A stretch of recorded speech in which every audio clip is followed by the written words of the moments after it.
Hi friends, जगद्गुरू संत तुकाराम महाराज यांचे अभंग इंद्रायणी नदीमध्ये फेकून देण्यात आले होते हे आपण सर्वांनीच ऐकलेले आहे। तुकोबांच्या गाथा इंद्रायणीमध्ये कशी तरंगली आणि हे बुडालेले अभंग आपल्यापर्यंत कसे पोहोचले याविषयी मी संपूर्ण माहिती तुम्हाला सांगणार आहे। त्यामुळे व्हिडिओ शेवटपर्यंत बघा आणि आपल्या चॅनलला सबस्क्राइब करायला विसरू नका। तुकाराम महाराजांच्या काळात ना सोशल मीडिया होता ना चॅनल्स होते, इतकंच काय तर छपाई तंत्रज्ञानही नव्हतं। जे काही होतं ते हस्तलिखित ग्रंथ आणि कीर्तनासारख्या माध्यमातून होणारा मौखिक प्रचार होता। एका आख्यायिकेनुसार तुकोबांच्या गाथा बुडवण्यात आल्यानंतर 13 दिवसांनी त्या आपोआप तरंगल्या होत्या असं सांगितलं जातं। खरं तर कसलंच काहीच माध्यम उपलब्ध नसताना पाण्यात बुडवण्यात आलेले तुकोबांचे अभंग कसे टिकून राहिले असतील आणि तुकाराम नावाचा एक खेडूत कवी आजही आपला प्रभाव कसा काय टिकवून आहे असा प्रश्न आपल्याला पडतोच। म्हणूनच शेकडो अभंग असणारी ही गाथा तुकोबांच्या स्वहस्ते का बुडवायला सांगितली असेल हा प्रश्न जितका महत्त्वाचा ठरतो तितकाच महत्त्वाचा आणखी एक प्रश्न आहे आणि तो म्हणजे काळाच्या पटलावर तब्बल 400 वर्ष ही गाथा तरंगत कशा प्रकारे आपला प्रवास करत आहे।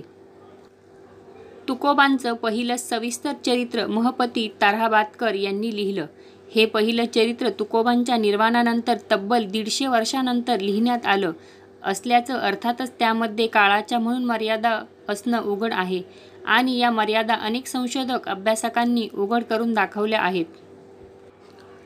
तुकोबांच्या या गाथेबद्दल लिहिताना लेखक दिलीप पुरुषोत्तम चित्रे आपल्या तुकोबांचे वैकुंठ गमन या पुस्तकात लिहितात की लोकपरंपरेनुसार आणि वारकऱ्यांच्या मौखिक संस्कृतीत तुकोबा एक वंद्य संत पुरुष नव्हते तर ते एक अवतारी महात्मा होते। फार काय पांडुरंगाचे कृपाछत्र त्यांच्यावर कायम असल्यामुळे संकटकाळी काही ना काही चमत्कार करून विठोबा आपल्या या प्रिय भक्ताची सही सलामत सुटका करत असे। अशा अर्थाच्या अनेक आख्यायिका उत्स्फूर्तपणे लोकांनी निर्माण केल्या आहेत।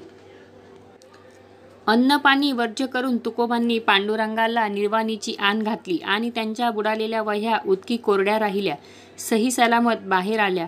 आज देऊच्या देऊवाड्यात तुकोबांच्या वारसांकडे आलेली जी एक अनेक पाने गहाळ झालेली वही आहे तिला भिजकी वही म्हणून ओळखण्यात येते। तुकोबांचा 13 दिवसाचा सत्याग्रह लोकांना संघटित करणारी क्रांतिकारक कृती होती। त्यांचे विरोधक घाबरले। ज्या वह्या आपण बुडवल्या असे त्यांनी जाहीर केले होते त्या तरंगून वर आल्या असे त्यांना जाहीर करावे लागले। त्या बुडवण्याची हिंमत त्यांना न झाल्याने त्या सुरक्षितच होत्या।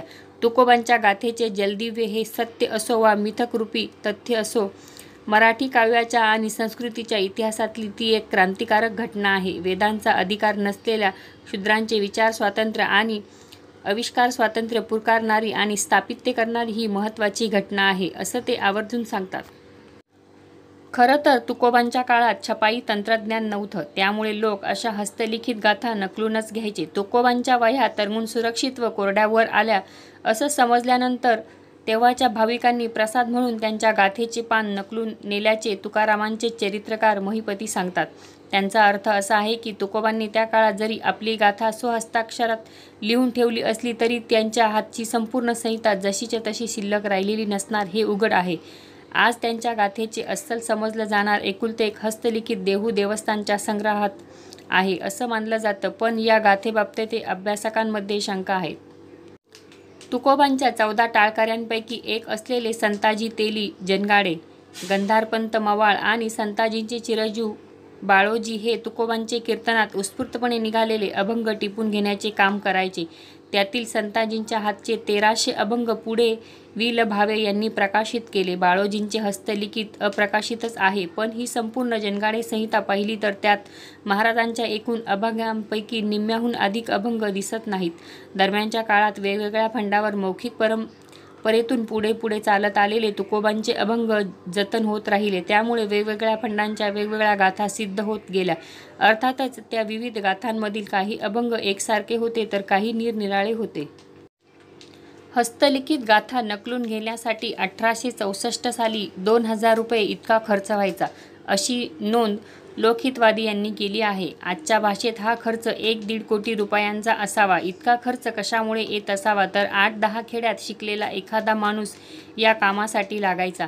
त्यात वेगळ्या प्रकारची शाई, तसाच वेगळ्या प्रकारचा दीर्घकाळ टिकेल असा कागद वापरून केलेली बांधणी. शिवाय गाथा सिद्ध झाल्यावर हत्तीच्या अंबारीतून तिची मिरवणूक आणि त्यानंतर मग या गाथेचं स्वतंत्र मंदिर, अशा प्रक्रियेतून ही हस्तलिखित गाथा सिद्ध व्हायची. याच प्रक्रियेतून गेलेली गाथा प्रमाणभूत मानली जायची. मात्र तुकोबांची समग्र अशी गाथा छपाई यंत्राच्या माध्यमातून छापण्याचा पहिला सरकारी प्रयत्न केला तो एका इंग्रज अधिकाऱ्याने. या संदर्भात माहिती देताना तुकोबांचे वंशज आणि संत साहित्याचे अभ्यासक डॉ. सदानंद मोरे आपल्या तुकाराम दर्शन या ग्रंथात लिहितात की 1860 साली सर अलेक्झांडर ग्रॅट मुंबईत प्रोफेसर म्हणून रुजू झाले. ते उदारमनस्क विद्वान असल्यामुळे त्यांचे लक्ष मराठी संत साहित्याकडे जाणे स्वाभाविकच होते. ग्रॅट तुकोबांच्या अभंगामुळे खूपच प्रभावित झाले. याच काळात ख्रिस्ती मिशनऱ्यांच्या हिंदूंचे धर्मांतर घडवून आणण्याचा प्रयत्न फार मोठ्या प्रमाणावर चालला होता. या काळात त्यांनी युरोपियन मंडळींना तुकोबांचा परिचय व्हावा म्हणून इंग्रजीत लिहिलेल्या एका निबंधात त्यांनी म्हटले की ज्यांच्या मुखी तुकारामांची वाणी आहे त्यांना नैतिकदृष्ट्या ख्रिस्ती धर्म श्रेष्ठ आहे हे पटवून देणं दुरापास्त आहे. मराठी माणसाला तुकोबांची गाथा शुद्ध स्वरूपात आणि स्वस्तात उपलब्ध करून द्यावी आणि हे काम इंग्रज सरकारने करावे असं सर अलेक्झांडर ग्रॅट यांना वाटलं आणि त्यासाठी त्यांनी सरकारकडे पाठपुरावा केला. तुकोबा हे राष्ट्रीय कवी असल्याने हे काम अतिशय काळजीपूर्वक व्हायला हवे या धारणेतून त्यांनी गाथेचं हे काम शंकर पांडुरंग पंडित यांच्याकडे सोपवलं. इंदुप्रकाश या छापखान्याने ही गाथा छापली. या गाथेचा पहिला भाग 1869 तर दुसरा भाग 1873 रोजी प्रकाशित झाला. पंडितांनी या गाथेच्या संपादनासाठी देहू, तळेगाव, पंढरपूर व कडूस येथील प्रती वापरल्या. ही गाथा वारकऱ्यांनाही मान्य व्हावी यासाठी तत्कालीन प्रसिद्ध वारकरी कीर्तनकार भाऊसाहेब काटकर यांचे शिफारस पत्र गाथेला जोडण्यात आलेले आहे. या काळात या गाथेसाठी 24,000 रुपये खर्च करण्यात आला होता. आज जी आपण गाथेची शासकीय प्रत म्हणून संदर्भासाठी वापरतो हीच ती. या गाथेत तुकोबांचे जवळपास 4,500 अभंग समाविष्ट आहेत.